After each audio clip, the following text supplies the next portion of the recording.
लंबोदरं हन्ति सतां प्रत्यूह संभवं तदा लम्बे दयालम्बं लंबोदरपदाम्बुजम् नमस्ते शारदे देवी सरस्वतीमतिप्रदे वसत्वं मम भागे सर्वविद्याप्रदाय नमस्ते भगवते नारदाय महात्मने कामक्रोधविहीनाय ऋषीणां प्रवराय च गुरुर्ब्रह्मा गुरुर्विष्णुः गुरुर्देवो महेश्वरः गुरुस्साक्षात् परं ब्रह्म तस्मै श्रीगुरवे नमः। पुण्डरीकवरदाय श्रीज्ञानदेवद्वारा पंढरीनाथ महाराज की जय। जय जय रघुवीर समर्थ मंगलमूर्ति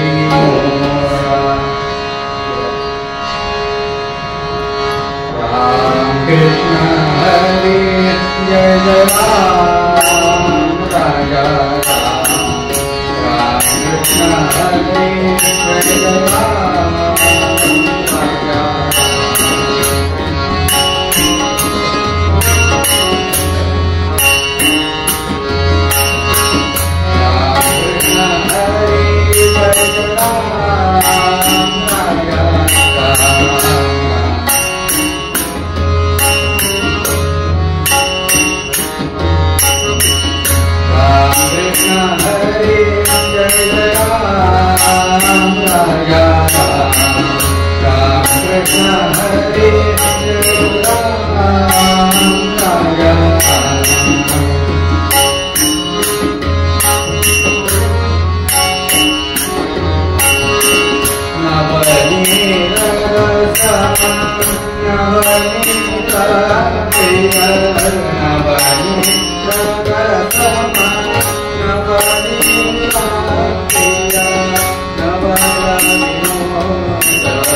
कृष्ण चरण मोरे कृष्ण संगे रंगा दे आहो रे कृष्ण संगे रंगा दे आहो रे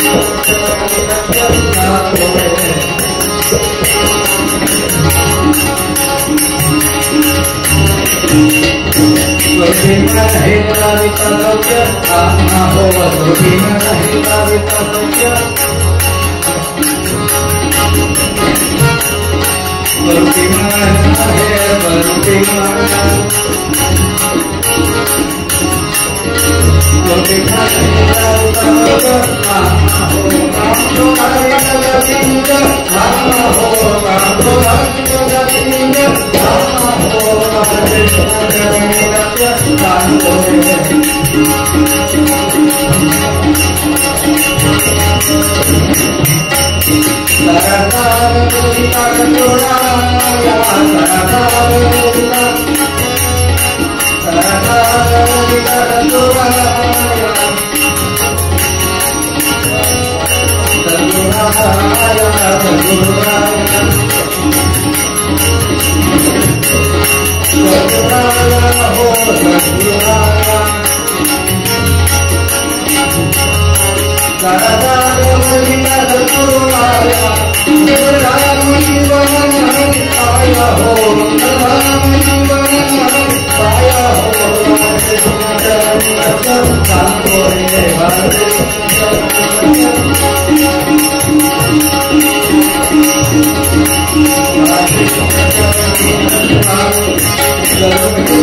सखा हरि त्यावरी विश्व कृपा करी दाता सखा हरि त्यावरी विश्व कृपा करी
पापान्निवारयति योजयते हिताय गुह्यानि दोहति गुणान् प्रकटीकरोति आपद्गतं न जहाति ददाति काले सन्मित्रलक्षणमिदं प्रवदन्ति सन्तः मंगलमूर्ति मोरया।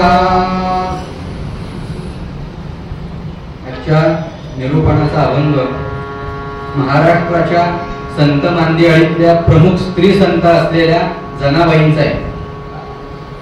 ज्याप्रमाणे महाराष्ट्राला संतांची दैदिप्यमान परंपरा लाभली त्यामध्ये बहिणाबाईंनी वर्णन केलं, ज्ञानदेवे रचिला पाया पासून तुका झालासे कळस। ही जी आपली संतांची गौरवशाली वैभवशाली जी संत परंपरा आहे त्यामध्ये ज्या पहिल्या नामदेवांच्या शिष्या म्हणून ज्यांना ओळखलं जातं त्या स्त्री संत श्रेष्ठ जनाबाईंचा अभंग आहे। त्यांचा म्हणजे वास्तविक पाहता आज महिला सुशिक्षित आहेत, सुसंस्कृत आहेत, पुढारलेल्या आहेत किंवा महिला सबलीकरण हे आता फार मोठ्या प्रमाणामध्ये जगामध्ये आलेलं असलं, जरी आपल्याला दिसत असलं तरी सुद्धा त्या काळामध्ये खरी क्रांती ही नामदेवांनी जनाबाईंना आपल्या शिष्या करून त्याची सुरुवात केलेली आहे। त्यांच्या आधी कोणी स्त्री संत असतील का नाही आपल्याला माहित नाही। त्यांच्यापासून जी सुरुवात झाली ती जनाबाईंपासून आपल्याला अनेक सोयराबाई असतील, बहिणाबाई आत्याच्या आपल्याला माहित असलेल्या कवी बहिणाबाई इथपर्यंतची आपल्या दैदिप्यमान परंपरा जी लाभलेली दिसते त्यामधली जी सुरुवात आहे, कारण कुणीतरी सुरुवात करावी लागते। बदल हे घडत नसतात, ते घडवावे लागत असतात हे नामदेवांनी ओळखलं आणि नामदेव जनाबाईंना जवळ करून वास्तविक पाहता असं होतं की जनाबाईंनी सांगितलेलं जनांना कळेल का नाही माहिती पण जनावरांना नक्की कळत होतं। त्याचा परिणाम जनांवर होईल का नाही माहिती पण जनावरांवर नक्की होत होता। त्या काळामध्ये नामदेवांच्या पत्नी असतील आणि आई असतील त्यांनी इतका त्यांचा अपमान करून सुद्धा आपले गुरु म्हणून ज्या नामदेवांच्या पायाशी एकनिष्ठ राहिल्या, कारण आजच्या काळामध्ये एकनिष्ठ राहणं फार महत्वाचं आहे।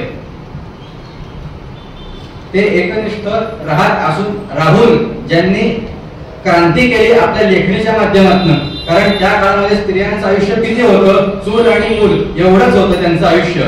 पण या काळामध्ये सुद्धा ज्यांनी हरीला आपला जवळ केला म्हणून माऊली वारकऱ्यांची संध्या म्हणून ज्याला हरिपाठ ज्याचा गौरव केलेला त्या हरिपाठाला आमचे गुरुजी नेहमी सांगतात, हरीने आपल्याकडे पाठ करण्यापूर्वी हरिपाठ आपण म्हणलं होतं।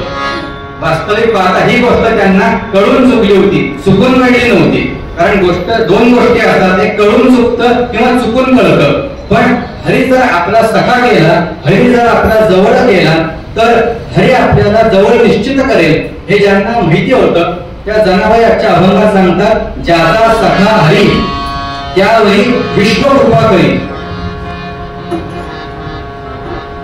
ज्यांनी हरी सारखा परमात्म्यासारखा एक सखा जवळ गेला किंवा जनाबाईंनी जवळ गेला, पण त्यांनी जसा जवळ केला हरी परमात्मा सखा म्हणून, तसा जर आपण जवळ केला तर आपल्यावर विश्व आपल्यावर कृपा करतं.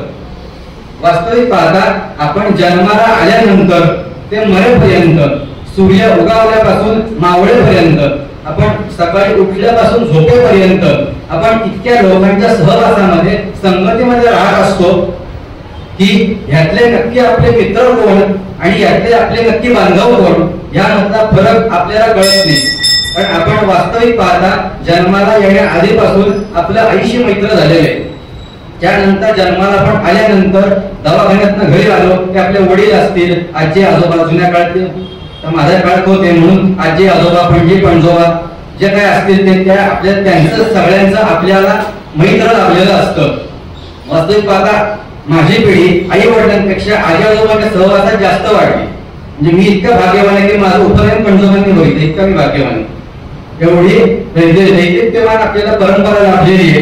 त्यामध्ये आपण आपले कुटुंब असेल, आत्या मावशी काका मामा भाऊ, त्यांची मुलं, त्यांचा सगळा मित्र परिवार. त्यानंतर आपण आई वडील जर आपल्या नोकरीला जात असतील तर आपण पाळणा घरामध्ये जातो, आजच्या मराठीत त्याला डे केअर असं म्हणतात. तिथे आपले काही आपले मैत्र असतात. त्यानंतर आपण शाळेमध्ये जातो, मग पाठशाळेत जातो, मग महाविद्यालयात जातो. आणि गंमत अशी शाळेकडे पाठ होण्यापूर्वी आणि महाविद्यालयात जाण्यापूर्वी आपण महाविद्यालयात जाऊन आलेलं चांगलं असतं. त्याच्यामुळं तिथे आपण जातो, तिथे आपले काही मित्र असतात. आपण ज्या सदनिकेमध्ये इमारतीमध्ये राहतो तिथे आपले काही मित्र असतात, सहकारी असतात. त्यानंतर आपण कॉलेजमध्ये जातो, शिकायला जातो, नोकरी निमित्ताने आपण विविध ठिकाणी जात असतो.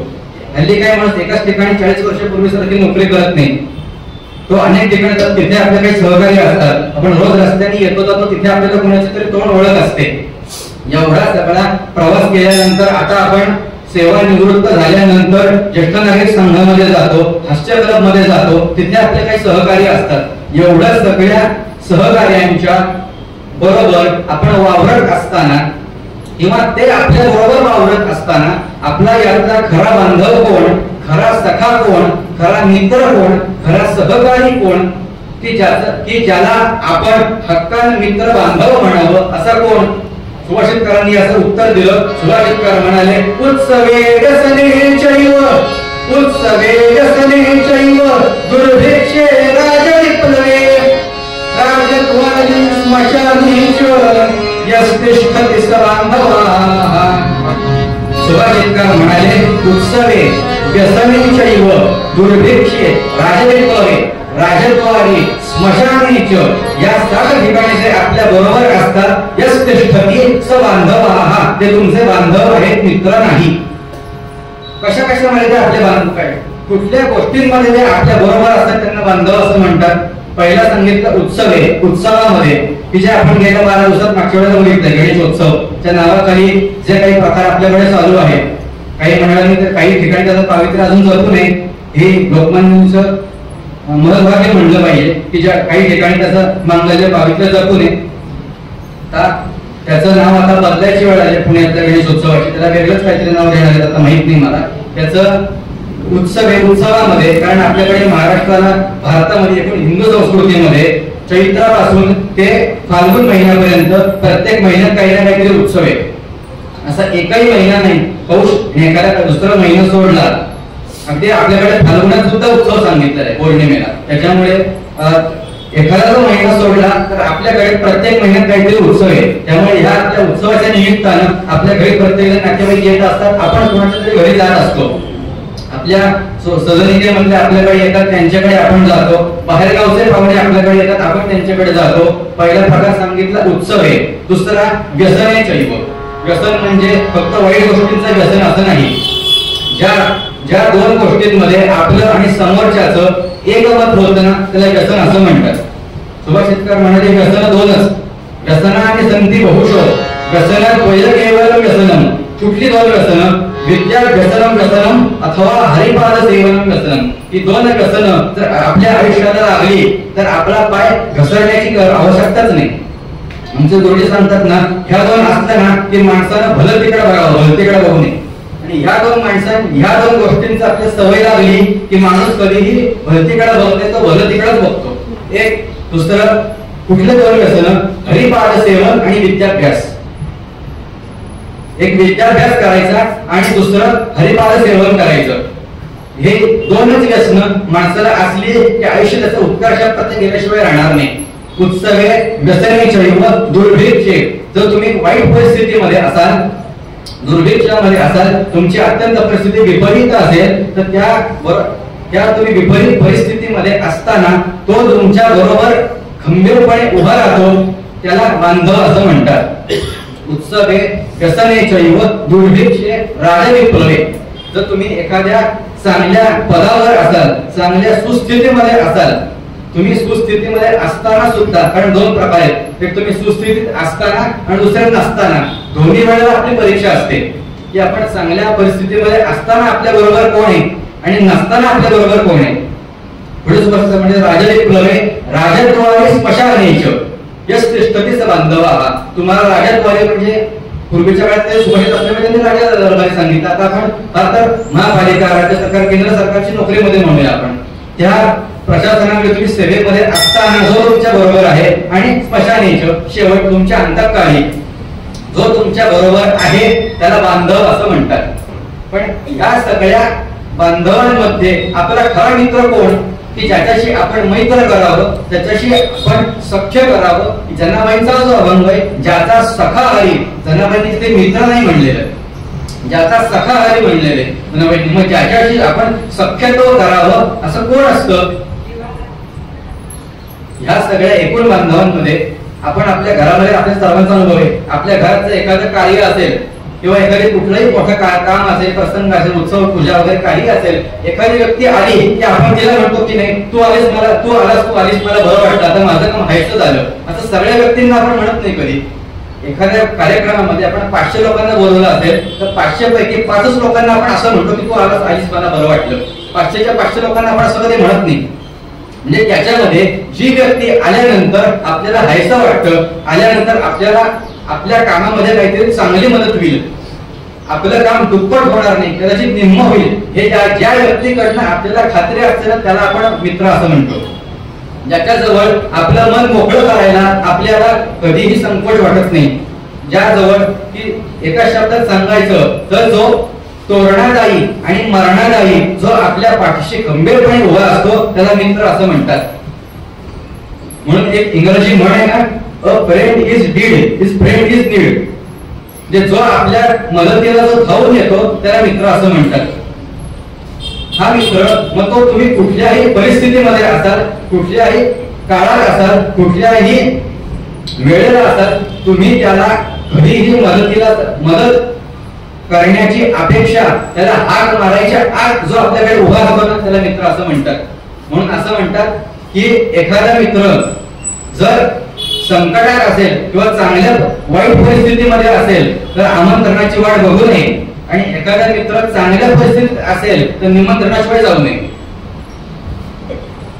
का? जर त्या वाईट परिस्थितीमध्ये तो असेल तर सांगावं मी त्याचा मित्र आहे, आणि चांगल्या परिस्थितीत असेल तर सांगावं तो माझा मित्र आहे. कशा करता? तर तो आपला सखा आहे, खास सखा आहे. आमचे बुवा सांगतात सखा कसा असावा, तो शब्द उलटा वाचा. समजलं? त्या एका शब्दात सगळं आलंय. सखा शब्द उलट खास होतो, तो खास आपला मित्र असला पाहिजे.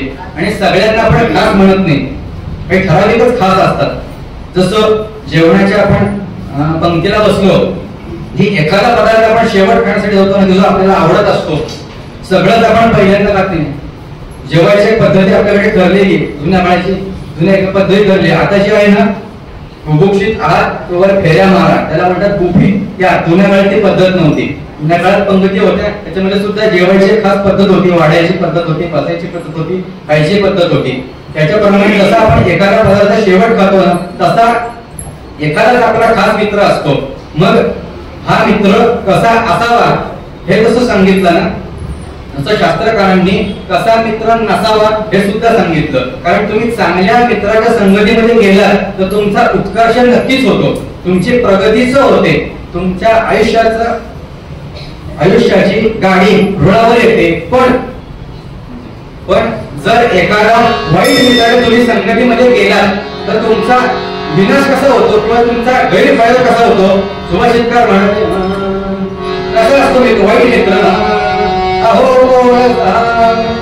कोळसा उष्णतै हात पोळे, अहो कोळसा उष्णतै हात पोळे, तसा थंड होता करी हात काळे, त्याची मित्रता शत्रुता दुर्जनाची, सदा घातकारी ती होळसाची. सुभाषितकार म्हणाले, जर तुम्ही एखाद्या कोळशासारखा वाईट मित्र असेल ना, तर तुमची अवस्था कशी होते? कोळशासारखी होते. म्हणजे कोळसा तुम्ही थंड असेल तर त्याला हात लावला तर तुमचे हात काळे होतात, आणि तो गरम केल्यानंतर फुलवल्यानंतर तुम्ही त्याला हात लावला तर तुम्हाला चटका बसतो. म्हणजे तो त्याच्या चांगल्या परिस्थितीत सुद्धा तुम्हाला तापदायकच आहे आणि वाईट परिस्थितीमध्ये सुद्धा तो तुम्हाला तापदायकच आहे. तसं तुम्ही एखाद्या दुष्टाच्या संगतीमध्ये गेलात तर तुम्हाला त्याच्या चांगल्या परिस्थितीमध्ये सुद्धा तापदायकच तो ठरतो आणि वाईट परिस्थितीमध्ये सुद्धा तुम्हाला त्रासच देतो. असा मित्र, असा वाईट संघाला लावणारा, वाईट तुम्हाला मार्ग दाखवणारा एक मित्र नसावा. त्यापेक्षा हरीसारखा तुम्ही एक सखा, एक सोबती, एक सवंगडी आपलासा करून घेतला, नुसतं म्हणायचं नाही, त्याला आपलासा करून घेतला, तुमच्या जीवनाचा उत्कर्ष राहत नाही. मग हा जर तुम्ही मित्र जवळ करून घेतला तर परिणाम काय होतो? जनाबाई पुढच्या वेळीमध्ये म्हणाल्या, उन्हे पडो निधी त्याचे वारे सोशी आघात असे. तो तुम्हाला आयुष्यामध्ये जगत असताना किंवा तुम्ही एकूण जीवन तुमच्या एकूण एकट्याचं असेल किंवा दोघांचं असेल, एकूण जीवन चालू असताना तो तुम्हाला काही कमी पडू देत नाही आणि कशाचीही कमी पडू देत नाही. आता त्या विनोदाने सांगायचं आलं की तो तुम्हाला म्हणतो कमी तिथे आम्ही. हे जो तुम्हाला खंबीरपणे सांगतो ना, त्याला मित्र असं म्हणतात. मित्र कसा असावा? तर सूर्यासारखा असावा. कारण सुभाषितकार म्हणाले, तत्तिनं दुर्दिनं मन्ये यत्र नो मित्रदर्शनम्, तत्तिनं दुर्दिनं मन्ये यत्र नो मित्रदर्शनम्. सुभाषितकारांनी गंमत काय केली? या सुभाषिताच्या दोन्ही ओळी सारख्याच लिहिल्या, एका फक्त ओळीमधल्या अर्थामध्ये फरक केला. सुभाषितकार म्हणाले, तत्तिनं दुर्दिनं मन्ये यत्र नो मित्रदर्शनम्. या पहिल्या ओळीमध्ये मित्र ते त्यांनी सूर्याला म्हणले की ज्याप्रमाणे पावसाळ्यात हंगाम चालू आहे पावसाळ्याचा आता, तर ज्या वेळेला पावसाळ्यामध्ये सूर्यदर्शन होत नाही किंवा ढग आलेले असतात, आपल्याला ऊन येत नाही, त्या दिवशी आपल्याला जसं कसं तरी वाटतं की असं वातावरण ढगाळ असताना सुद्धा आपल्याला वातावरण विचित्र वाटतं की आपण कसं तरी होते असं म्हणतो. त्याप्रमाणे ज्या दिवशी आपल्याला मित्रदर्शन होत नाही तो दिवस सुद्धा तुमच्या आयुष्यातला दुर्दिनच म्हणला पाहिजे. कारण आभाळ जेव्हा येतं त्यावेळेला आभाळ आणि आकाश या दोन्हीमध्ये फरक आहे. आपल्याकडच्या महाराष्ट्राच्या साहित्य संपदेतल्या खूप मोठ्या कवी होऊन गेल्या शांताबाई शेळके, त्यांनी या दोन्हीची व्याख्या केली आहे. आभाळ म्हणजे काय आणि आकाश म्हणजे काय? तर जे भरून येतं त्याला आभाळ असं म्हणतात आणि निरभर असं त्याला आकाश असं म्हणतात. कारण आपण आकाश भरून आले असं कधी म्हणत नाही, आभाळ भरून आले असं म्हणतो. त्यामुळं आभाळ आल्यानंतर सुद्धा आपल्याला कधीही चांगलं वाटत नाही, बेचैन झाल्यासारखं वाटतं. तसं सुभाषिताच्या वेळी खरा झाला, यत्र नो मित्रदर्शनम्.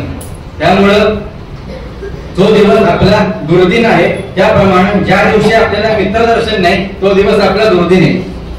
त्यामुळे तो दिवस आपल्या आयुष्यातला दुर्दिनच म्हणला पाहिजे.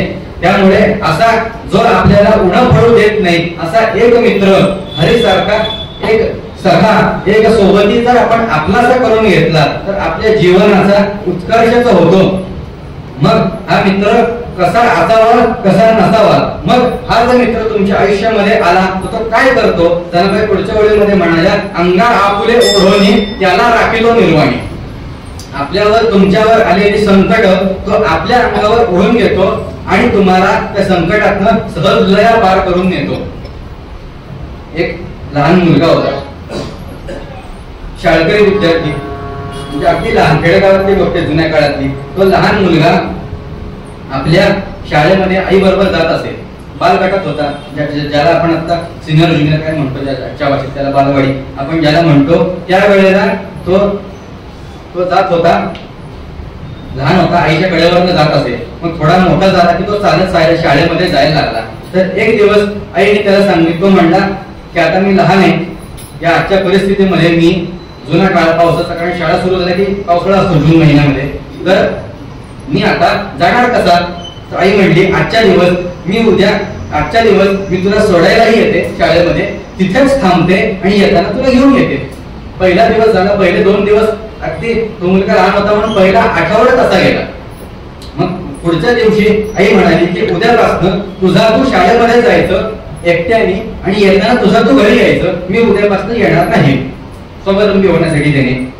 म्हणून तो म्हटला आता जाताना पायवाट आहे, 2-3 किलोमीटर पलीकडे जावं लागत असते, पायवाट आहे, तर मी या पायवाट्याने जाऊ कसा? घनदाट झाड आहे, इतकी घनदाट झाडी होती की दुपारी 12 वाजता सुद्धा डोक्यावरचा सूर्य खाली सूर्यप्रकाश जमिनीवर पडत नव्हता, ती घनदाट झाडी होती.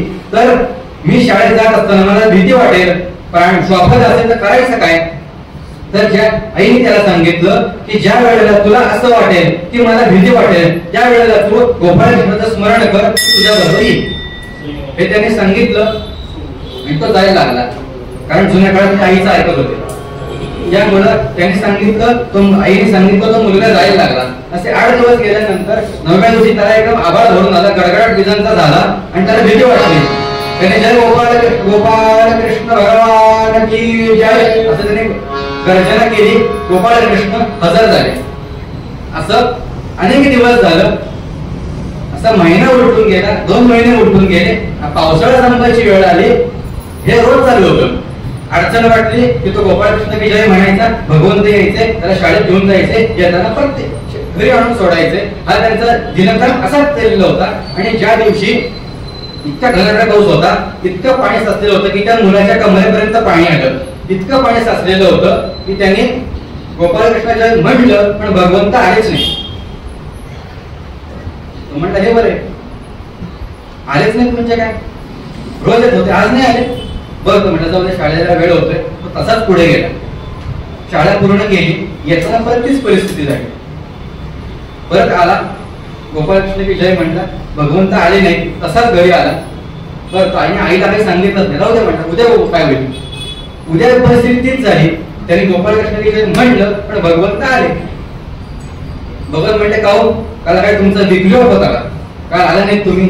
एवढे दिवस तुम्ही स्थल काम केलं, तुम्हाला सुट्टी पाहिजे होती, तर मला आधी सांगायचं. तुमचा दुसरा कोणीतरी बदली कामगार पाठवायचा, ती नाही. ते म्हणले नाही रे, मी आलो होतो. म्हटलं काय खोटं बोलता देवा, मला काय वेड्यात काढतात? मी एवढा लहान जरी असतो तरी काही मी एवढा वेळा नाहीये की तुम्ही आलेले मला कळू नये, एवढा काही मी वेळा नाहीये. मी चालत चालत गेलो, हे बघा माझ्या पावलांचे ठसे. अरे ते म्हणजे कृष्ण म्हणाले, तू वेडा आहेस. ज्या वेळेला तू हाक मारलीस ना, त्यावेळेला चालता तुझी पावलं नाही माझी आहेत. म्हणला काय भगवंत चेष्टा करता का माझी? तो म्हणला नाही. तो म्हणला बघ पावलं माझी, कारण मी तुला कडेवर उचलून घेतलं होतं. ज्याचा सखा हरी त्यांना बाई म्हणतात. तुकाराम महाराज म्हणाले, मागे पुढे उभा राहे संभाळीत, आलिया आघात निवाराया, योगक्षेम त्याचे जाणे जडभारी. हे तुमचा योगक्षेम चालवतो ना, कारण त्याचं वचन योगक्षेम वहाम्यहम, हे तो सांगतो, पण न सांगता न बोलता करतो. भगवंत म्हणाले, ही माझी पावले, कारण मी तुला कडेवर उचलून घेऊन गेलो, पण तुला कळलंच नाही ना. याला ज्याचा सखारी म्हणतात.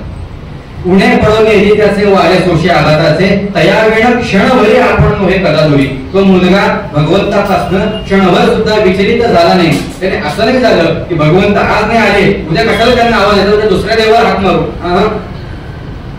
अजिबात नाही. एका भक्ताला कोणीतरी सांगितलं असतं की ज्यांना देव भेटावा, देव दिसावा, देव कळावा, अशी फार अपेक्षा असते काहींना. वास्तविक पाहता जे तुम्हाला प्राप्त आहे इथे चालू अवस्थेत बसले, त्यांना काय अजून प्राप्त करायचे लोकांना मला कळत नाही. त्यांनी सांगितलं कारण भगवंत इथे बसलेले आहेत म्हणून हे चालू आहे. ते बाहेर पडल्यानंतर कोण विचारतो याला? त्यानंतर एका भक्ताला कोणीतरी सांगितलं की तू रोज कृष्णाची पूजा कर. एक तू सांगितलं तू गणपतीची पूजा करत जावं. फार सध्या गणपती गणेशोत्सव गणपती फार आहे लोकांचं. त्याच्यामुळे तू गणपतीची पूजा करत जा, म्हणजे तुला गणपतीपासून नवी तुझी संकट दूर होते. त्याने सुरुवात केली भाद्रपदापासून माघापर्यंत. भगवंत काही प्रसन्न झाले नाही. रोज हवी तेवढी ब्रह्मस्पती सुक्ताची सहस्रावर्तन, अथर्वशीर्ष सहस्रावर्तन, सहस्र मोदकार्चन, सहस्र दुर्वार्चन, सहस्र मांदा पुष्पांचन, सहस्र समी अर्चन इतकं केलं. गणेश याग केला, अनुष्ठानं केली, व्रतवैकल्य केली, गणपतीची सगळी अष्टविनायकाच्या यात्रा करून जोडे झिजवले, सगळं केलं. काय केलं? गणपती काही प्रसन्न नाही. तो म्हटला जाऊ दे, उगाच तो गेला सर पहिल्यांदा पुस्तक काय उपयोग घ्या, गणपती येत नाही, काही नाही. बरं म्हटलं. म्हणून त्याने गणपती देवघरातली मूर्ती घेतली आणि कोपऱ्यात नेऊन ठेवली. कारण ती जुन्या काळाची देवघर एवढी मोठी, एवढे एवढे सगळे देव, त्याच्यामुळे त्यांनी गणपतीची मूर्ती घेतली आणि कोपऱ्यात नेऊन ठेवली. तो म्हटलं आता आपण कृष्णाची भक्ती करू, म्हणून त्यांनी कृष्णाची मूर्ती आणली.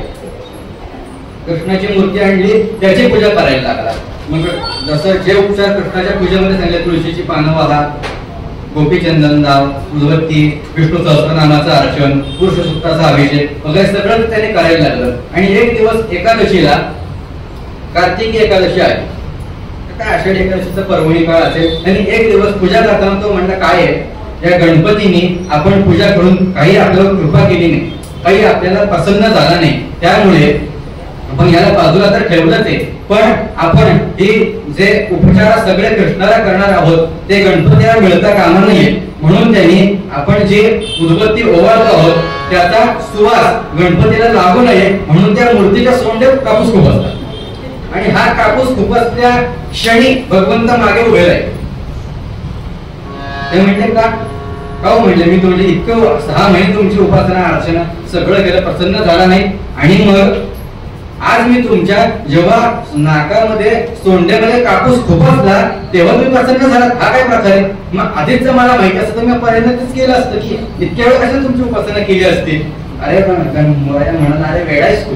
म्हणजे काय आहे की आज तुझ्या इथे जो कृष्ण आहे की, आणि तो कृष्ण असेल किंवा बाजूला ठेवलेला तो गणपती असेल, त्यांना सुद्धा उदबत्तीचा गंध जातो, त्यांना सुद्धा नैवेद्याचा सुवास जातो, त्यांना सुद्धा निरंजनाचा उजेड प्रकाश जातो. हे तुला कळलं म्हणून मी प्रसन्न झालो.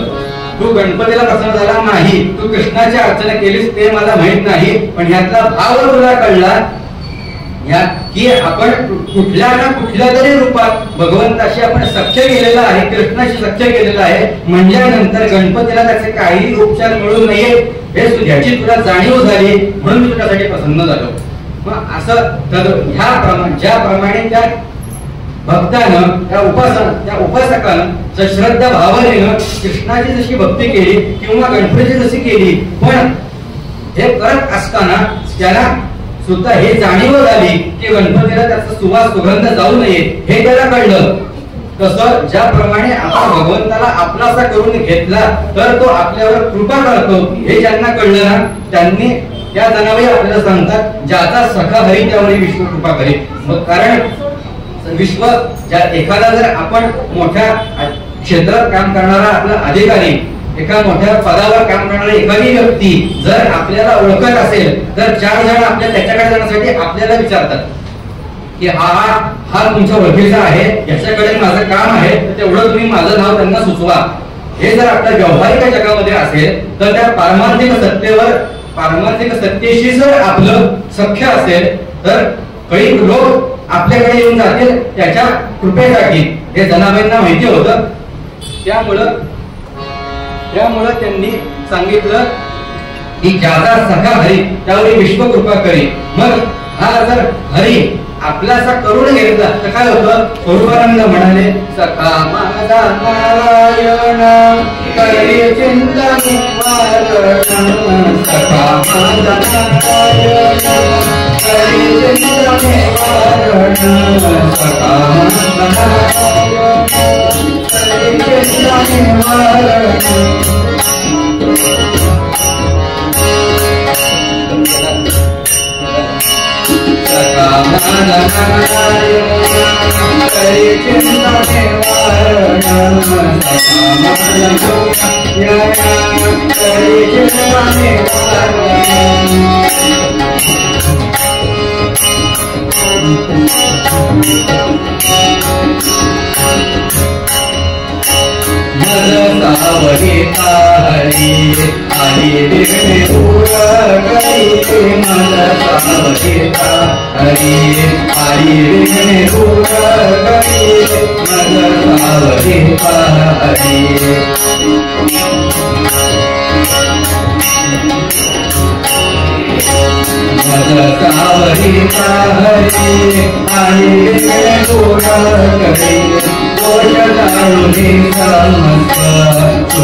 समस्त शुद्ध करी माझे चित्त, शुद्ध करी माझे चित्त, नारायण करी चिंता निवारण.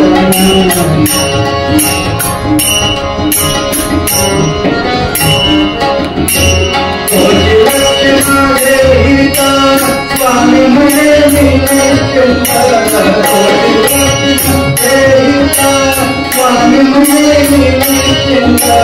स्वामी म्हणे मी निश्चिंत, स्वामी म्हणे मी निश्चिंत, स्वामी म्हणे मी निश्चिंत, सदा माझा काही चिंता निवारण.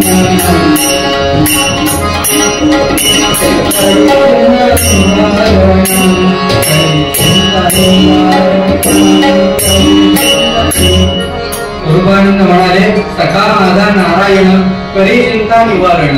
हो सखा माझा नारायण करी चिंता निवारण. दोष जाळून समस्त शुद्ध करी माझे चित्त. तुमच्या सगळ्यामधला दोषांचा जो अस्त करतो त्याला दोस्त असं म्हणतात. त्यामुळे आपल्याकडे ऑगस्ट मधला पहिला रविवार फ्रेंडशिप डे साजरे करायची पद्धत आहे. त्यामुळे मी एकाला सांगितलं फ्रेंडशिप डे कधी साजरा होत नाही, जो मला ज्या दिवशी भेटेल तो आमचा फ्रेंडशिप डे असतो. एकच दिवस मैत्र करून चालत नाही, त्याच्याशी अखंड अनुसंधान करावं लागतं ना.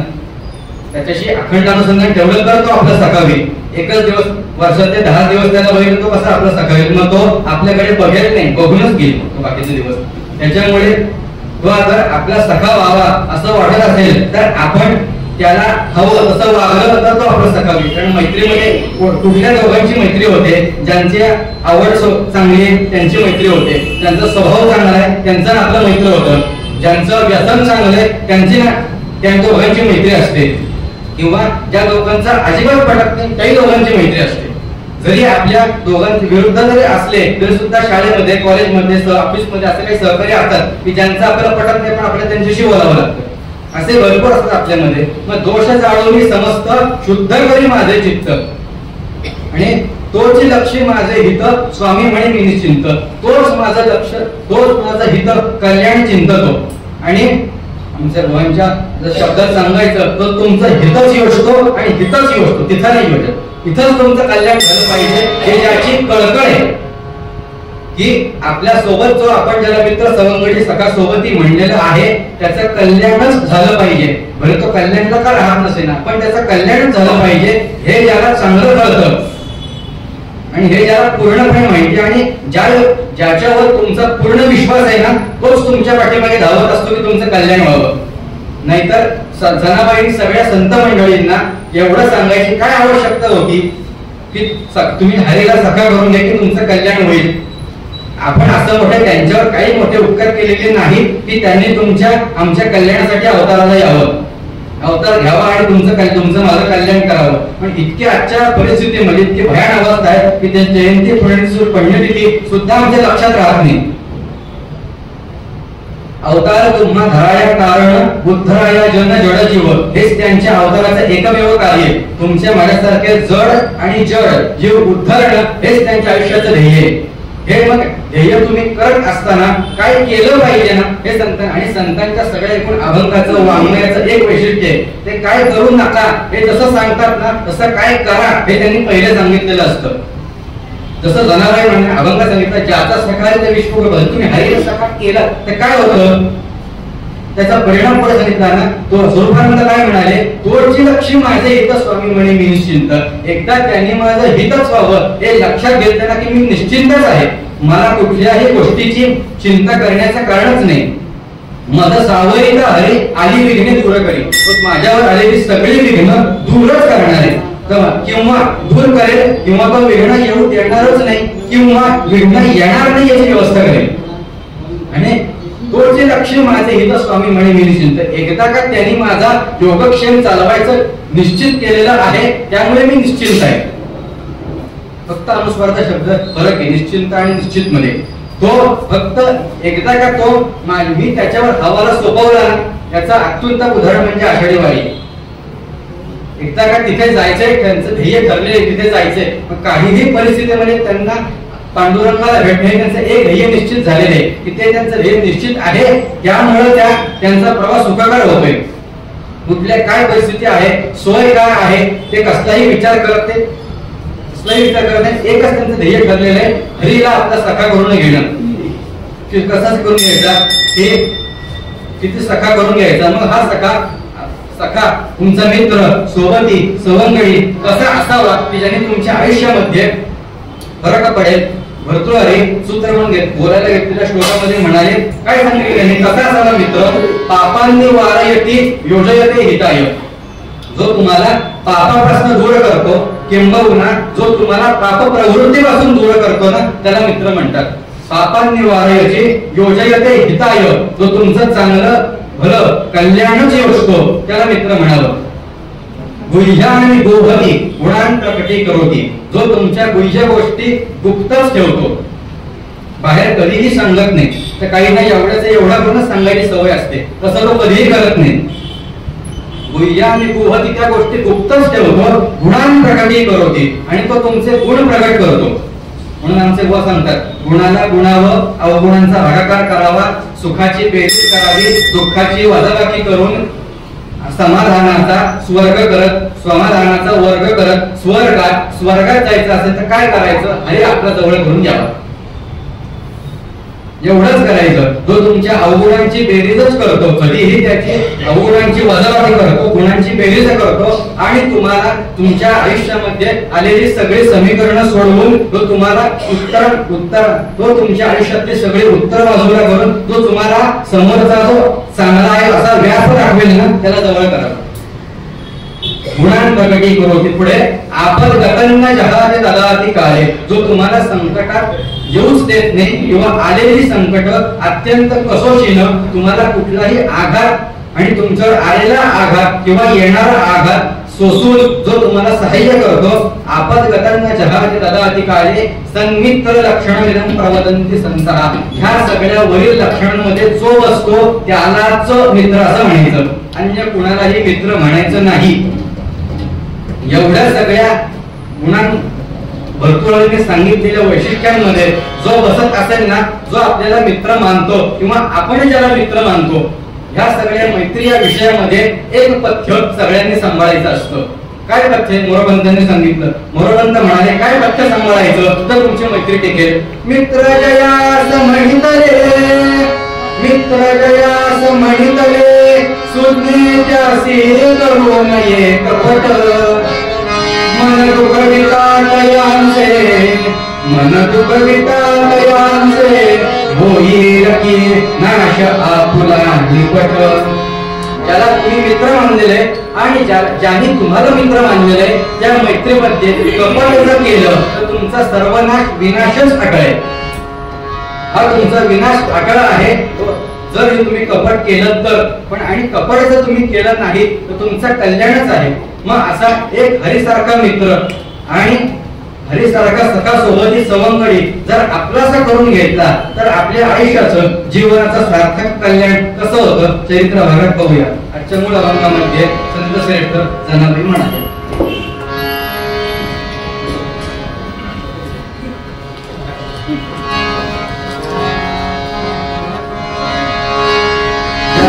सखा विश्व कृपा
I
Jai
ज्यांनी हरी आपला सखा मानला आणि हरीने सुद्धा ज्यांना आपला सखा मानला असे भगवंताचे सुप्रसिद्ध लाडके मित्र सुदामदेव. म्हणजे मी नेहमी गमतीनं सांगतो की पुण्यामध्ये कीर्तन करत असताना इतकी मजा येते आम्हाला की निम्मा कीर्तन श्रोत्यांना पाठच असतो.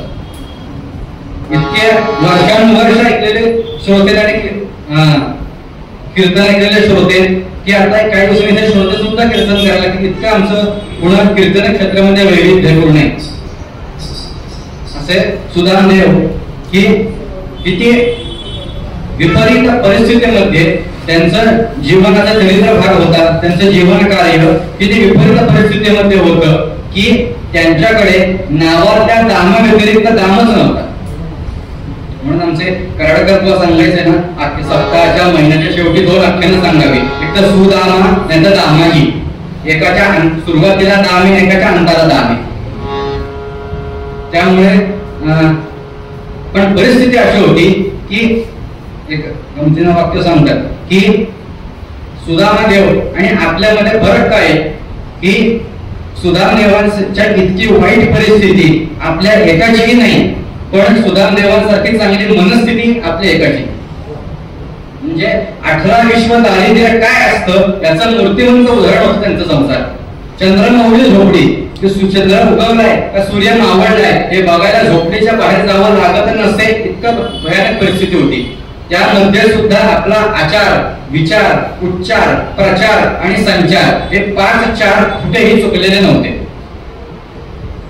सुदामदेवांना सुशीला नावाची अत्यंत सुशील पत्नी होती. आणि आजच्या मराठीत सांगायचं होतं त्यांच्या पती पत्नींचा जोडा कसा होता आजच्या मराठीत सांगू, मेड फॉर इच अदर असा सुंदर जोडा होता. नंतर दोघंही एकाच उपासनेचे देव, एका उपास्य देवतेचे उपासक दोघंही, कृष्ण भक्त दोघंही. नाहीतर विरोधासन चालत नाही. हे गणपतीचे उपासक त्या मारुतीचे उपासक चालत नाही, किंवा त्या मारुतीचे त्या गणपतीचे आहे मारुतीचे असंही चालत नाही. पण एकाच उपास्य देवतेचे उपासक असलेले दोघंही आणि सुशील पत्नी. कसा होता गृहस्थाश्रम, कसा होता गृहस्थाश्रम त्यांचा गृहस्थाश्रम इतका सुंदर होता की त्या गृहस्थाश्रमामध्ये सुद्धा काहीही कटकटी, भांडण, तंटा अजिबात नव्हतं. कसा होता गृहस्थाश्रम, सानंदम सदनम सुताश्च सुधियः कार्पान दुर्भाषिणी सन्मित्रं सधनं स्वयोरितिपति चाज्ञापरा सेवका आदित्यं शिवपूजनं प्रतिदिनं मिष्टान्नपानं गृहे साधो संगमुपासते हि सततं धन्यो गृहस्थाश्रमः. असा त्यांचे गृहस्थाश्रम चाललेला. ती सुशील पत्नी त्यांचा जी आपल्या पतिदेवांची जी खऱ्या अर्थानं धर्मपत्नी होती. धर्मपत्नी कुणाला म्हणतात तर जी आपल्या पतीच्या धर्माचं पतन होऊ देत नाही ना, तिला धर्मपत्नी असं म्हणतात. पण आता इतकी भयानक परिस्थिती आहे की पतींनी धर्म सोडलाय. तर धर्मपत्नी येतील कशात आणि किती धर्म सोडलाय 2 दिवस पाहिले आपण. मी काही वेगळं सांगायची आवश्यकता नाही. त्याच्यामुळे आणि दरवर्षी गेले वर्षानुवर्ष 130 वर्ष आपण बघतो. त्याच्यामुळे मी काही वेगळं सांगणार नाही किती कुणी धर्म सोडलाय. आपण गेले दरवर्षी 10 दिवस बघतोय, त्याचा जास्त त्याचा परिणाम शेवटचे 2 दिवस आपण बघत असतो. त्याच्यामुळे मी काय वेगळं सांगणार आता. त्याला मी आयटी चढणारे गृहस्थ म्हणतो. सगळं कशा असतात ते, डोक्यावर हॅट, मिशीला चॅट, त्याच्यावर shirt, coat, jacket, tie, pant, कमरेला बेल्ट, पायामध्ये बूट, असे सगळे आयटीत जाणारे. काय बोलावं आपण त्या अशा पतिदेवांविषयी आपण काय बोलावं की जे सकाळी सगळं करतात पण संध्याकाळी आता लेझिम खेळत जातात, त्यांच्या अशा पतिदेवांविषयी मी काय बोलावं असे सगळे असो. पण सुदामदेवांसारखे आताच्या काळात जन्माला येणं फार अवघड आहे आणि तशा परिस्थितीमध्ये त्यांना साथ देणारी सहधर्मचारिणी अनुकूल असणं ही फार आजच्या काळात दुर्मिळ आहे. सुदामदेव अत्यंत हलाखीच्या परिस्थितीमध्ये त्यांचा संसार चालू आहे, पण अत्यंत सुंदर रीतीने आपला चरितार्थ ते चालवत आहेत. आणि हे चरितार्थ कसा चालवत आहेत तर जे आपलं वेदविद्याचं काम आहे ते करून विद्यार्थ्यांना शिकवून जे अल्प आपल्याला उत्पन्न आहे त्या उत्पन्नामध्ये सुद्धा चरितार्थ त्यांचा उत्तम चालू आहे. आणि त्या जे आपले पतिदेव कमवून आणतात त्यामध्ये सुद्धा अत्यंत कसोशीनं कोंड्याचा मांडा करून भागवणारी ती सुशील पत्नी म्हणून तिचं नाव सुशीला हे सार्थकी होतं. ती अत्यंत एक दिवशी भोजन झाली दोघं सर्व कुटुंबाची आणि एक दिवशी रात्री निजायच्या वेळेला ती सुशीला आपल्या पतिदेवांना म्हणली का हो, हा आपला भगवान गोपाल कृष्ण ज्याची आपण भक्ती करतो ते आणि तुम्ही सांगेत्री ऋषींच्या आश्रमामध्ये एकत्र शिकायला होतात. आपण सवंगडी दोघ जण, आपण बालमित्र असं म्हणतात, मग त्याच्याकडे तुम्ही एकदा भेटायला का जात नाही? त्याच्या आशीर्वादानं, त्याच्या कृपेनं, त्याच्या भेटीनं जर आपल्या जीवनामध्ये काही फरक पडला, बदल झाला तर का नाही आपल्याला आवडणार दोघांना आणि आपल्या मुलाबाळांना? ही इतकी परिस्थिती अशी होती की सकाळी मुलांनी जेवल्यानंतर संध्याकाळी त्यांना काय द्यावं हा त्यांच्याकडे प्रश्न पडत असे. ही अशा परिस्थितीमध्ये सुद्धा ते आनंदाने जगत होते. एक दिवस सुशील पत्नीने सांगितल्यानंतर सुदामदेवांनी विचार केला काय हरकत आहे जर आपण आपल्या मित्राला, सख्याला, सोबतीला, सवंगडीला, बालमित्र सहाध्यायी आपण त्यांना भेटायला गेलो तर काय हरकत आहे, जाऊया हा त्यांनी विचार केला. पण मनामध्ये विचार आला, कारण शास्त्र असं सांगतं रिक्त पाण्यानं पश्येत राजानाम देवता गुरु, राजाकडे, मित्राकडे आणि गुरुकडे जाताना कधी रिकाम्या हाताने जाऊ नये. आणि एक चौथा नियम तुम्हाला सांगून ठेवतो, कोणाला सांगू नका. चौथा नियम काय, कीर्तनाला जाताना रिकाम्या हाताने कधी जाऊ नये. तो नियम फक्त तुम्हासाठी, बाकी कोणाला जाऊ नये. पण आपण जावं तरी कसं, म्हणून त्यांनी पत्नीला विचारलं की मी या रिक्त पाणी काय जाऊ सांगमशी सुंदरी, रिक्त पाणी काय जाऊ सांगमशी सुंदरी, कृष्णची सकाळ देव बोलची घरतुंकरी, कृष्णची सकाळ देव बोलची घरतुंकरी, मिळत तरी तुझं तुझे हरी संन्यावरा, मिळत तरी तुझं तुझे हरी संन्यावरा, वाटते तरी मला योग्य चेतनाया, वाटते तरी मला योग्य चेतनाया.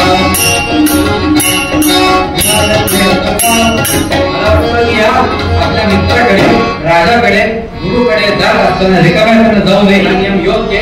पण या मित्राकडे मी जायचाच विचार केलेला आहे तुझ्या म्हणण्याप्रमाणे, तर मग या मित्राकडे मी रिकाम्या हाताने जावं कसं? कारण कोणाकडे आपण सहसा रिकाम्या हाताने जात नाही, तर जावं कसं? म्हणून तिने आपल्या जवळपास असलेल्या काही 2-4 घरांमध्ये कामं केली. जे काही काम होतं ते केलं पोहे काढण्याचं, आणि त्याच्यामधून जे काही तिला उत्पन्न मिळालेलं होतं त्यातले पोहे काढल्यानंतर उरलेले जे शिल्लक राहतात त्यातलं तिला कोणीतरी मालकानं मुठभर दिले होते ते ती घेऊन घरामध्ये आली. बरं, ते आणल्यानंतर दुसऱ्या दिवशी सुदामदेव आपलं सगळं आटोपून प्रवासाला निघाले, तर ते आणलेले पोहे बांधण्यासाठी त्यांच्याकडे सुद्धा काही वस्त्र सुद्धा नव्हते, इतकी भयानक परिस्थिती होती. शेवट त्यांनी एका आपल्या फाटक्या उफाण्यामध्ये त्याची कुरचुंडी बांधली आणि ती बरोबर घेतली आणि ते निघाले. ते इतक्या मदत प्रवास करीत गेले की शेवटी त्यांच्या पायातला काटे टोचतायत, रक्तबंबाळ झालेत पाय.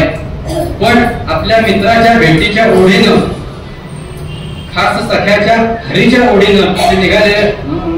त्यांचा जप झाला, वसुदेव सुतं देवं कंसचाणूरमर्दनं देवकी परमानंदं कृष्णं वन्दे जगद्गुरुं. कृष्णाय वासुदेवाय हरये परमात्मने प्रणतक्लेशनाशाय गोविंदाय नमो नमः. गोपाल कृष्ण भगवान की जय. असं स्मरण करत करत भगवंताचे मित्र असलेले सुदामदेव त्या प्रवास करीत मजला करत त्या त्या द्वारकेच्या वेशीवर आले. ते सुवर्णाची द्वारका हो, किती मोठे सोन्याची द्वारका होती. काय वर्णन केले कवीने त्या द्वारकेत, काय कशी होती द्वारका. स्तंभ होते ते सुवर्ण, स्तंभ होते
स्तंभ होते तेथील सुवर्णाचे, दोन्ही बाजूला सोन्याचे खांब, दीपवरती शोभती अत्तराचे. समईच्या ज्या दिव्यांच्या ज्या वाती होत्या त्या कनौजी अत्तराच्या समया, कनौजी अत्तराचे दिवे पुरुष उंचीच्या दोन्ही समया सोन्याच्या दोन रस्त्याच्या दुतर्फा लागल्या. त्यानंतर रांगोळी रंग त्याचे सडे नव्हते, अत्तराचे सडे घातलेले. हिरे माणी पाचू मोती अशा सगळ्या रत्नांचा सडा घातलेला प्रत्येक घराच्या द्वारापुढे.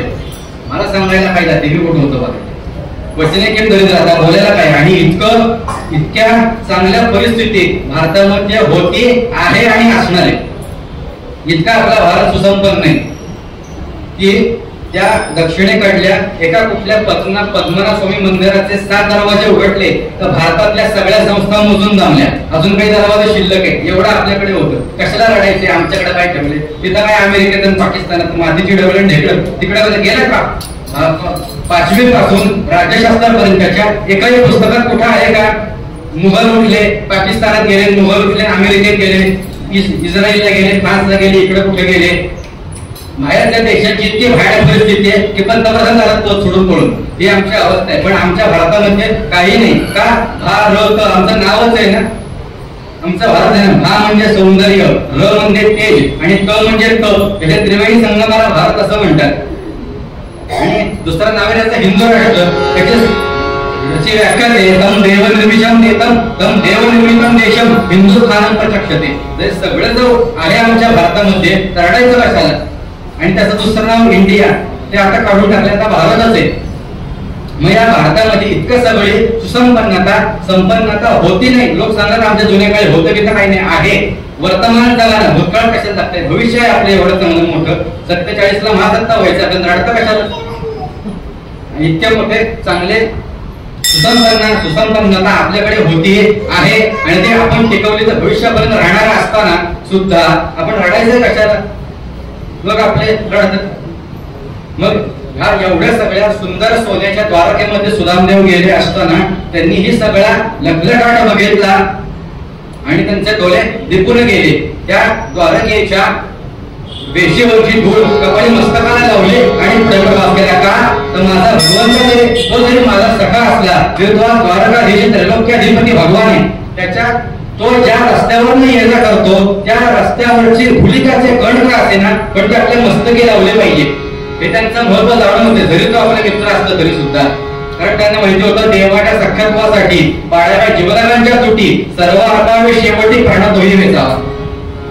पण असा संवाद सुद्धा असावा लागतो. कारण देव हा भगवान सुदाम्याचा मित्र होता आणि सुदाम्याचा मित्र बाकीच्यांचा देव होता.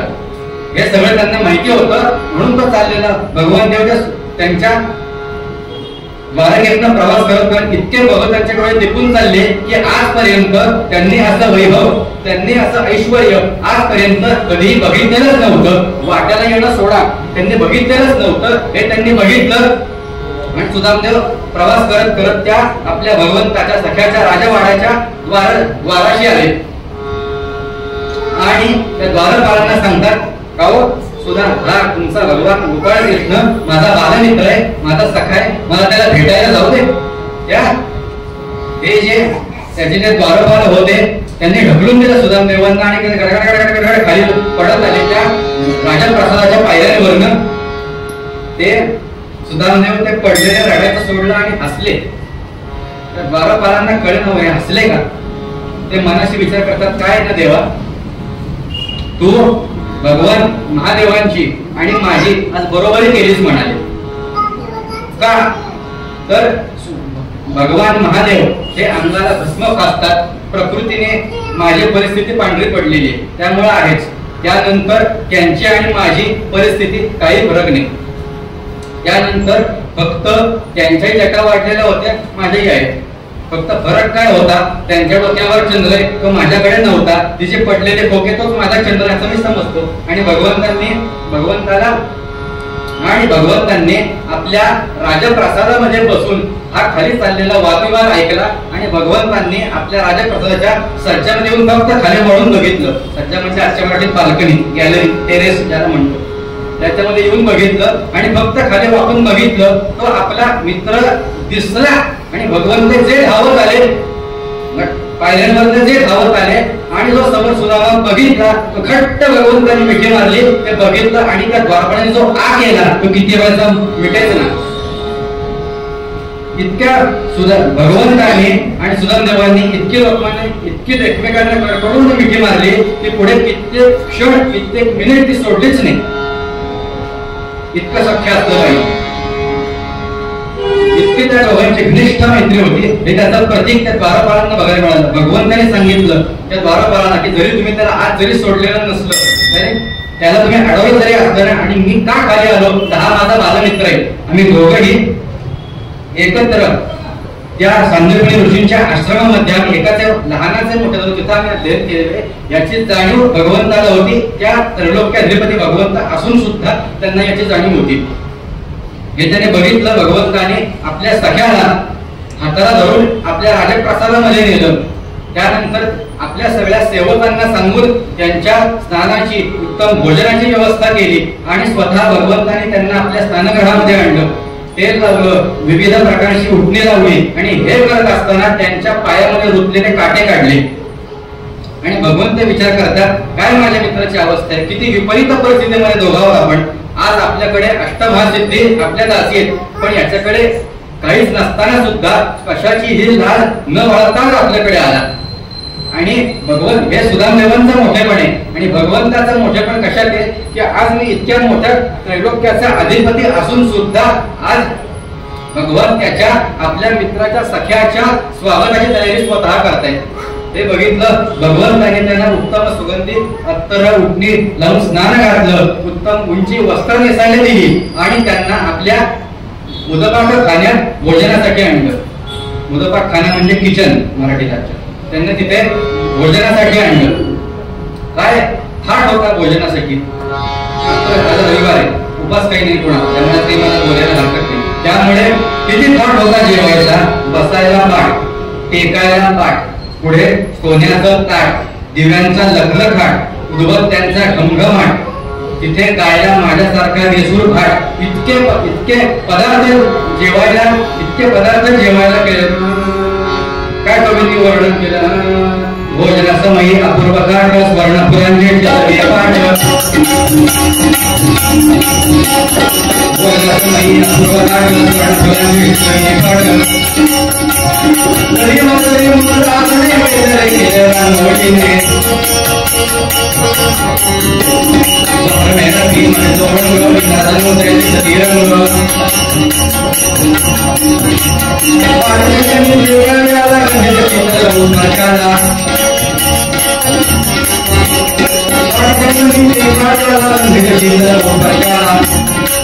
हे फक्त पूर्वतयारी पुढे मजा आहे माझ्या बाजूने आनंद पांढरे काढतो होणारे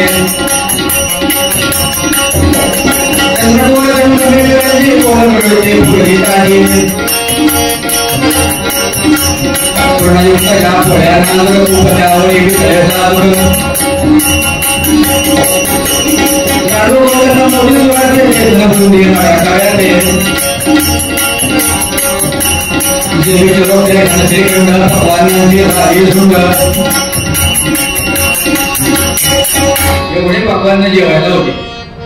किती होते पक्वान्न? श्री बालाजीची सासू एवढे पक्वान्न जेवायला. लाडू लाडू लाडू की मोतीचुराचे लाडू, रव्याचे लाडू, बेसनाचे लाडू, हलवाचे लाडू, अजून खजूर खोबऱ्याचे लाडू, शेंगदाण्याचे लाडू, जे काही प्रकारचे लाडू होते ते सगळे लाडू वाढले. करंजा, ओल्या नारळाच्या करंजा, सुक्या नारळाच्या करंजा, ड्रायफ्रूटच्या करंजा, जे काही होतं ते सगळ्या करंजा. त्यानंतर पोळ्या वाढायला सुरुवात केली. साध्या पोळ्या, पुरणपोळ्या, गुळाच्या पोळ्या, खव्याच्या पोळ्या, सांज्याच्या पोळ्या. मी त्यानंतर माझे कधी बेंगलोरला गेले होते, त्यांनी तिकडून खोबऱ्याच्या पोळ्या आणल्या होत्या, त्या सुद्धा होत्या. त्यानंतर थालीपीठ होती, पराठे होते. त्यानंतर उजव्या बाजूला सगळ्या वाट्या मांडलेल्या सगळ्या. श्रीखंड, बासुंदी, मठ्ठा होता, ताक होतं, दह्याची वाटी होती, तुपाची वाटी होती, एवढं सगळं वाट्या. त्यानंतर भात आले. मसाले भात होता, साधा भात शेवट आणला, साधा भात होता, मसाले भात होता, साखर भात होता. अजून जे काही आपल्याकडे भाताचे प्रकार केले जातात ते सगळं दक्षिणेकडे करतात, ते चित्रान्न होतं. त्यानंतर अजून जे काही भाताचे प्रकार असतील त्याच्यात दक्षिणेकडे बिशीबळी भात काहीतरी म्हणतात त्याला, तो होता. त्यानंतर भात भात भात भात भात झाले सगळे. त्यानंतर साधं वरण भात आणला, तो मूल होता, पांढरी शुभ्र स्फटिकाचं शिवलिंग वाटावं अशी पांढरी मूल, त्यावर आंधळ वरण. वरणाचे प्रकार दोन, एक आंधळ एक डोळस. जे भाताच्या डोक्यावर बसतो त्याला आंधळ वरण म्हणतात, आणि जे ताटाला नगर प्रदक्षिणा करतात त्याला डोळस वरण म्हणतात. त्यानंतर तूप आणलं, त्याच्यावर तूप वाढलं. सुधामदेवांनी प्रोक्षण केलं, चित्रावरती घातले, आणि पहिला घात गाणित्यात मुखामध्ये अडकला. का तर आज कित्येक महिने घरी आपले पत्नी आणि मुलं उपाशी हे त्यांनी बघितलं, आणि भगवंत म्हणाले काळजी करू नको रे, जेव तू पडतो, मी त्यांच्यासाठी देतो, एवढं खायला असतोस तुला, तेवढं त्यांना नाही देणार का? हे बघितलं. भगवंत आपल्या मित्र शेजारी बसून त्याला वाढताय. किती वाढावं भगवंतानी? सगळे आचारी वाढपी पाणके असताना सुद्धा भगवंत स्वतः काळजी घेतात त्याची. किती?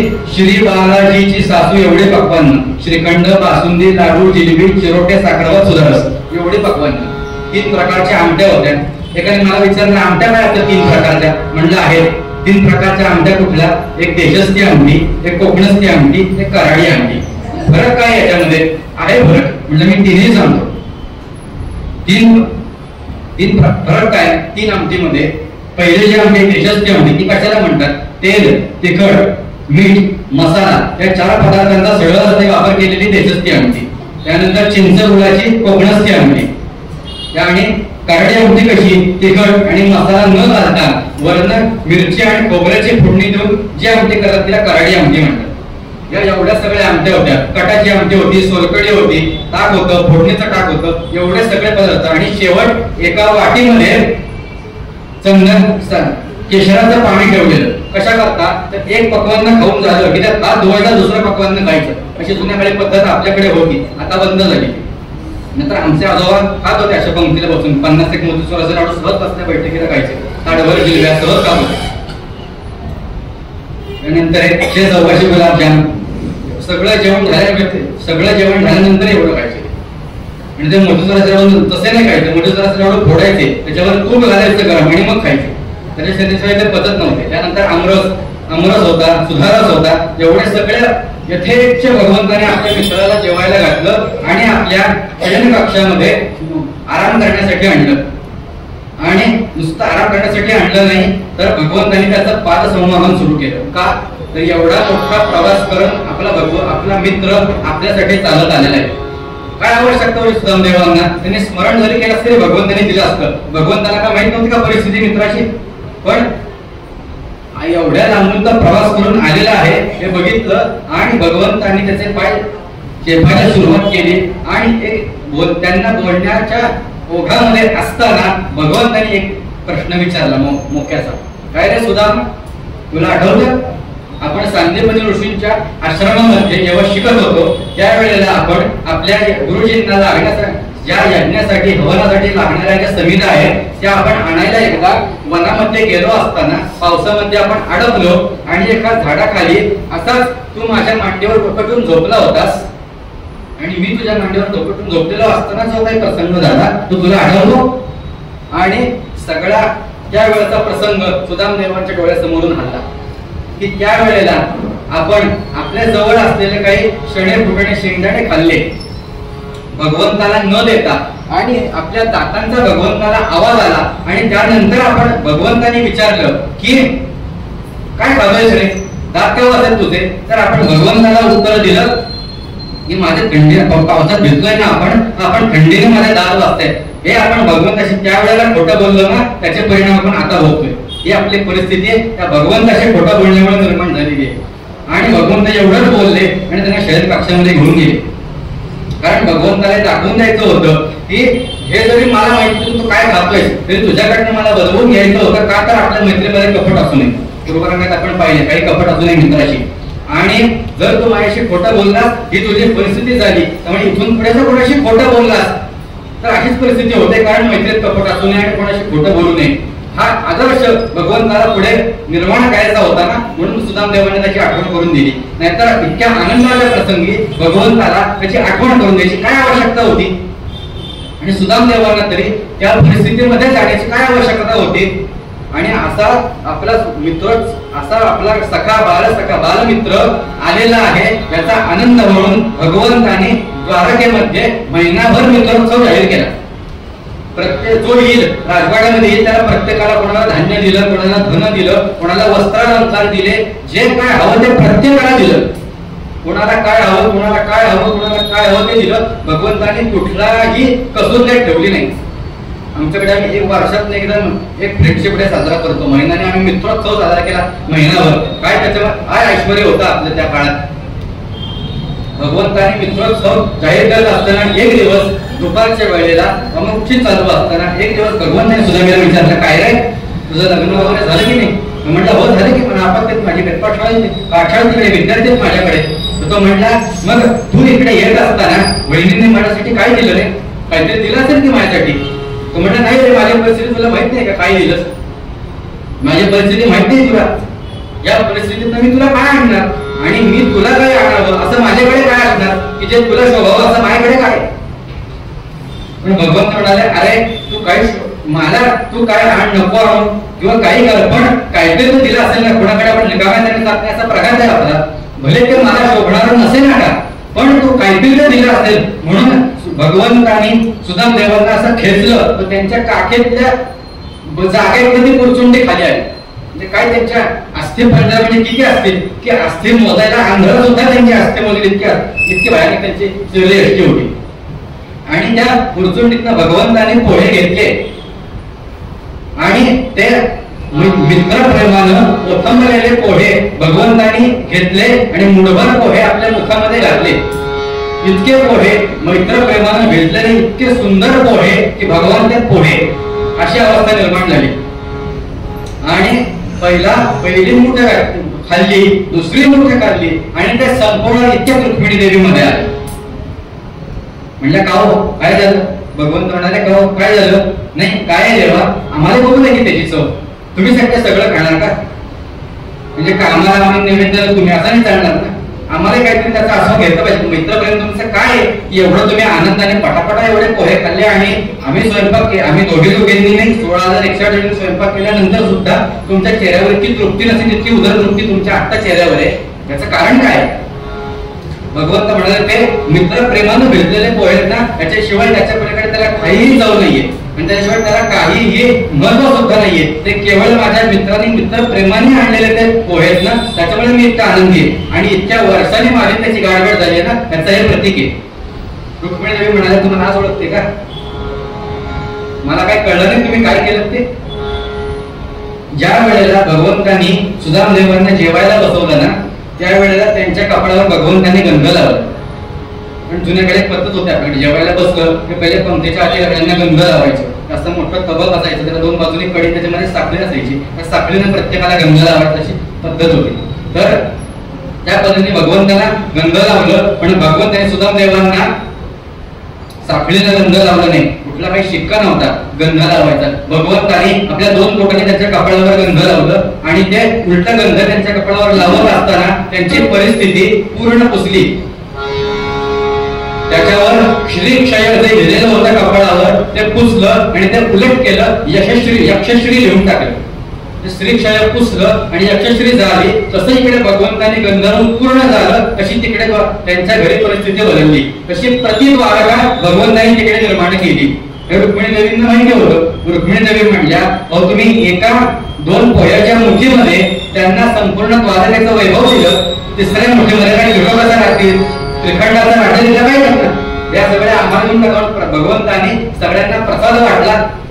आणि असा महिनाभर मित्रोत्सव झाल्यानंतर एक दिवस सुदामदेव आपल्या घरी जायला निघाले. भगवंत म्हणाले, काय इतक्या लवकर निघतोस, अजून थोडा थांब की अशी भेट आपली कधीच परत होणार. सुदामदेव म्हणले, किती वेळ थांबू, पाहुण्यात वाजते ना, किती वेळ थांबू आता.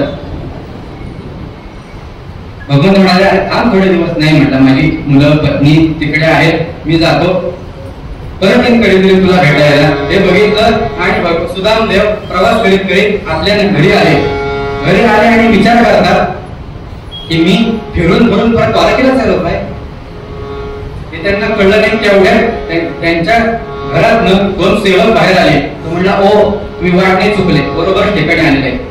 आणि त्यांची भरजरी वस्त्र, भरजरी पोशाख, भरजरी अलंकारांनी युक्त असलेली त्यांची पत्नी सोन्याचा ताट घेऊन त्यांच्या औक्षणाला दारात उभी होती. भगवंत आणि सुदामदेवांनी जाणलं की हे फक्त आणि फक्त माझ्या कृष्णाचं दातृत्व आहे. ही माझ्यावर असलेली माझ्या सख्याची, श्रीहरीची, भगवान गोपाल कृष्णाची कृपा आहे. आणि भगवान सुदामदेव बायकोला म्हणतात की तुमचं म्हणणं योग्य होतं की मी माझ्या मित्राकडे गेलो, त्याला भेटलो, पण त्याची कृपा किती की मी त्याला काय दिलं, फक्त बुडभर पोहे दिले, याच्या व्यतिरिक्त मी त्याला काहीही दिलेलं नाही.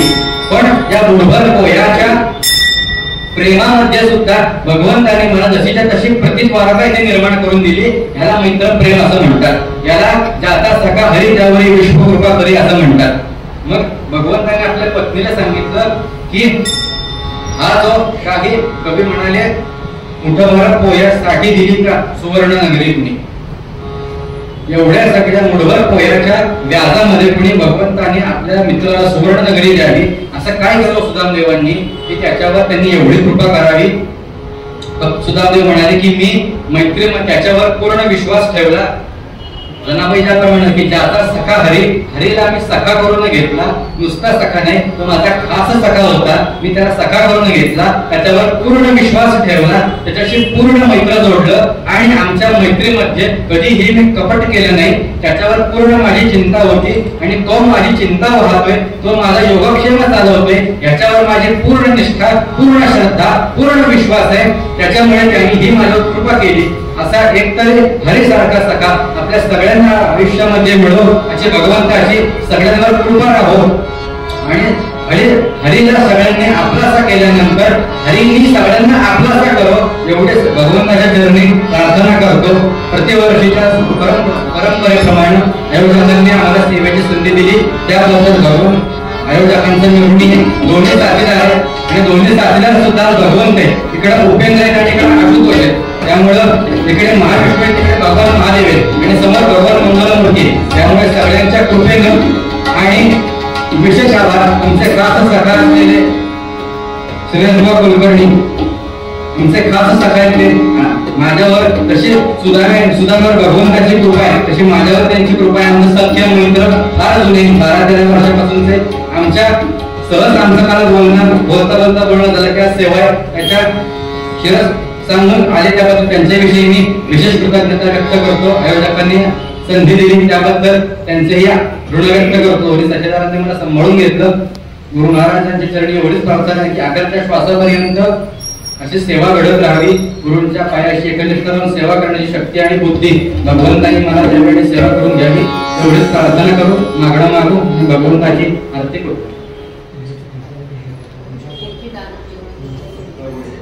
उद्या संध्याकाळी 6 वाजता हरिभक्ती परायण सौभाग्यवती रुच्या प्रभूणे यांचं कीर्तन आहे. असंच बहुसंख्येने उपस्थित राहा आणि असंच कीर्तनकार, कीर्तन संस्था आणि साथीदार यांच्यावर असंच प्रेम करा, असंच मैत्रीचा भाव जपा. भगवंता आपल्यावर नक्की कृपा करेल. एवढं मागणं मागू.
श्री ज्ञानदेव पंढरीनाथ महाराज की जय. देवर्षी नारद महाराज की जय.